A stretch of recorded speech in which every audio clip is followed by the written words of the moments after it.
Hope you're okay. Good morning, good afternoon, good evening. Hi, what's up? Hope you're keeping yourself safe from COVID-19. Well, every Tuesday we have a journey with an entrepreneur. And today we are blessed to be speaking with LubsDian. LubsDian. LubsDian, who exactly are you? LubsDian is a fashion designer. A fashion designer. Lubs, did you just wake up in the morning and become a fashion designer? Did you dream it? Did you go to school for it? How exactly did you choose to become a fashion designer over anything else? I didn't wake up into being a fashion designer, but I knew I must be a fashion designer. So I studied all the levels.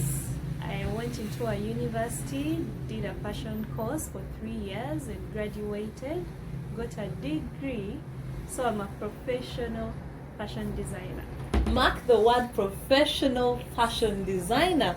Friend, if you're out there and you're looking for a professional fashion designer who will do for you meticulous work, LubsDian is over here. By the way, Lubs, how do you market your business? Where are you found?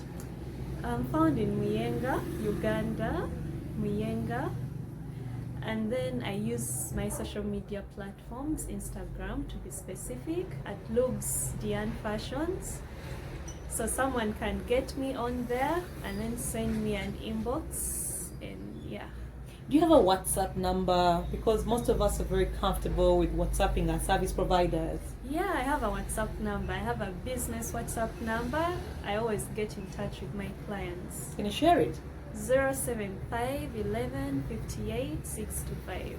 Okay, Bambi, please use that number for only LubsDian business. Other people, please It's no. a business number actually. So Yeah. So friends, let's go on with your journey. So after university, you're done, and then you opened up LubsDian. Did you exactly just get into your own business, or you got employed first? I got employed first. I knew that I wanted my own fashion line, but also, since I was direct from school, I needed some extra knowledge from the people outside in the market. So I got employed for a year, for only 1 year, and after that year, I opened my own fashion line. How did how did you get the guts and the courage to get out after 1 year? Because some people, like me, I worked for quite a number of years before I eventually decided that, you know what, I'm now going to do my thing.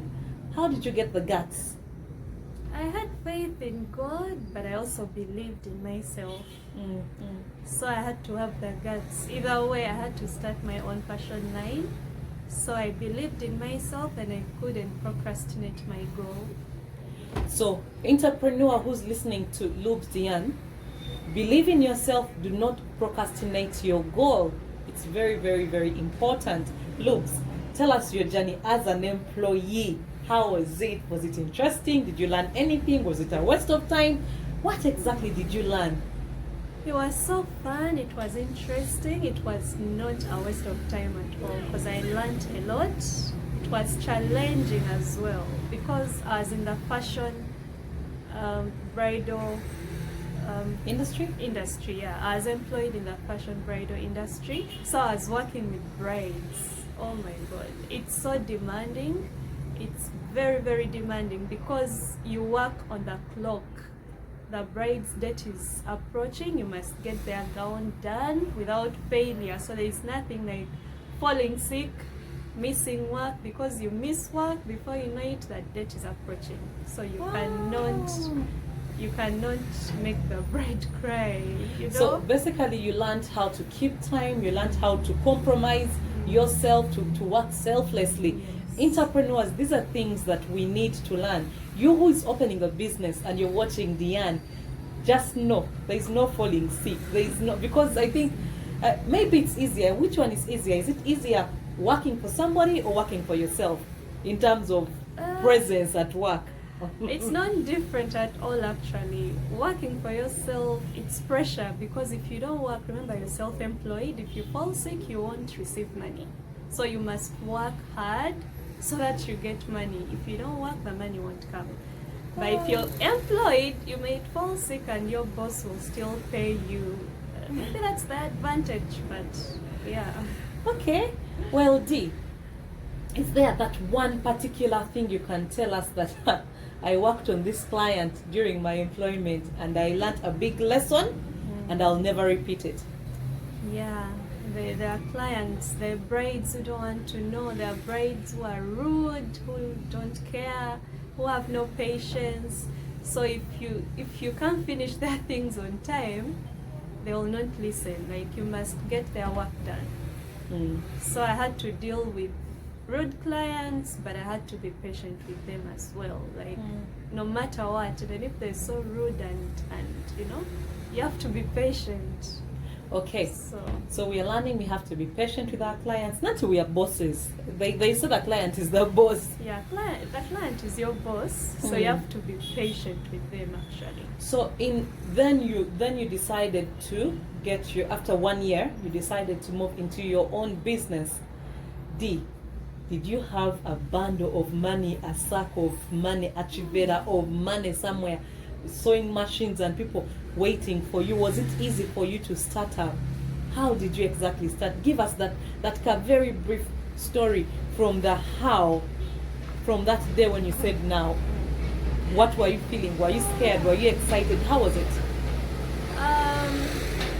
The truth is, I was a bit scared, and I'm like, how am I going to start? Will I manage? You know, all those questions when you want to start your own business. Is this money enough? Where will I even put my fashion line at? But I wasn't scared. I mean, like, I was scared, but I wasn't scared. I had to believe in myself, and I had to start. So I started with my little savings that I had, because when I was in school, I had some savings. So I started with a few savings and then a few DIYs. You know how you get some old clothes and you try and design them into something else, then you sell to people. So literally that's how I started, with my few savings and transforming some old clothes into something else. So did you have already a location? I didn't have a location at that time, but I was mobile. I would literally carry my tape measure into my handbag and my notebook, and I would go to people's offices and introduce myself and look for clients, take their measurements, go buy fabric, and we share on WhatsApp, designs and all that. Then I go back, they fit with all that stuff. Yeah. Hello, madams. Good afternoon. Okay, thank you very, very much. Now, I understand you're supposed to be an extremely versatile entrepreneur. There's nothing like, I'm going to sit in one location. I think even COVID has taught us that now. There's an increase of deliveries. Up to about 60% of businesses right now are done by delivery. We have Global coming up, we have Jumia, we have so many delivery services. Dee, tell me one thing. So now, God blesses you with your location.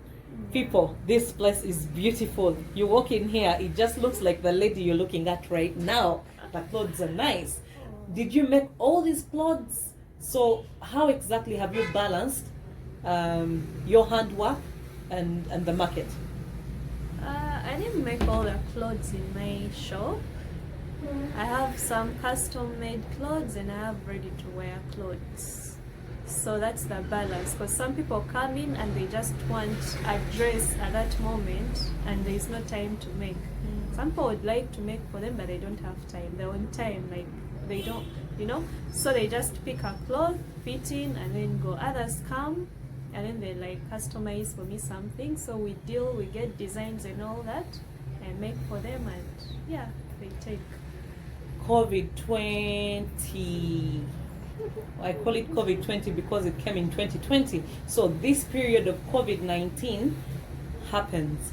How have you balanced your business? Do you feel like, I think I'm asking the obvious, business has gone down, but how have you stayed afloat? I thought of another business, because now the fashion line got so affected because, the country is partially closed. Certain people are not working, and when they are working, our businesses are able to flow because they will come and then customize. parties, very few people are going partying and all that, so the business is a bit down. So I thought of another business. I started poultry. I started my poultry business, and yeah, I'm doing that as I do my fashion business at the same time. Can you imagine, guys, babes, people who are watching, can you imagine that lady right there who is telling us she started her poultry business when this other COVID-19 came in and brought low the fashion, or her shop, maybe her sales, yes? Why I'm saying, can you imagine? Because very many people say, "Sisobola agenda munkoko, I cannot do business, maybe because I look a certain way." Could you ever imagine that D could get into farming? Now, Diana, tell us about that farming business. Did you have money set aside? How exactly have you helped? What can you say to entrepreneurs who have a one line of thought in terms of business? First, when before COVID-19, obviously businesses were moving. My business in particular I was working, so of course I had some savings aside. So when COVID-19 happened, I used some of my savings for my poultry business. So I would advise someone there not to just get stuck, to be open-minded, not to be stuck in one line of business. You can always think about something else. So you join your business with something else. Wow. So diversification in entrepreneurship is very, very critical. But I would not have imagined a fashion designer. If you come and see the kind of shoes she sells, they show us the shoe that you have in your hands. This kind of shoe. If you could see that. And then this same person also works in a farm. It's quite interesting. Now, one last thing, Diana. How would you advise a person who is strictly in entrepreneurship, but they are not compliant in terms of taxes, in terms of why are you laughing? Yeah, it's because most business people and entrepreneurs I talk to don't want to pay those things. Do you pay those things? I do pay. You pay taxes. I do pay my taxes. I do pay my license. It's always good to be professional. Now that's the difference. Like, if you've really gone to school, you would think of being professional. You can't be a professional someone into your business when you can't pay your taxes, because then you'll be disturbed. You may be in the middle of something and then these guys will come and close down your shop because you've not paid your taxes, your license. So it's better you comply so your business can flow without any distractions. Thank you very much. One last word to people aspiring to become a fashion designers like you. Especially to the girl child and the boy child out there who have stayed so long in holiday because of COVID-19. What I can say is, if you have the love for it, you can't be a fashion designer if you don't have the love for it, because it's very demanding. It's so demanding, and you have to be there. There is one industry whereby you have to do all the work by yourself. You have to be there. So you must do it if you're in love with it. If you're not in love with it, I promise you're going to make losses. So if you're in love with it, just start.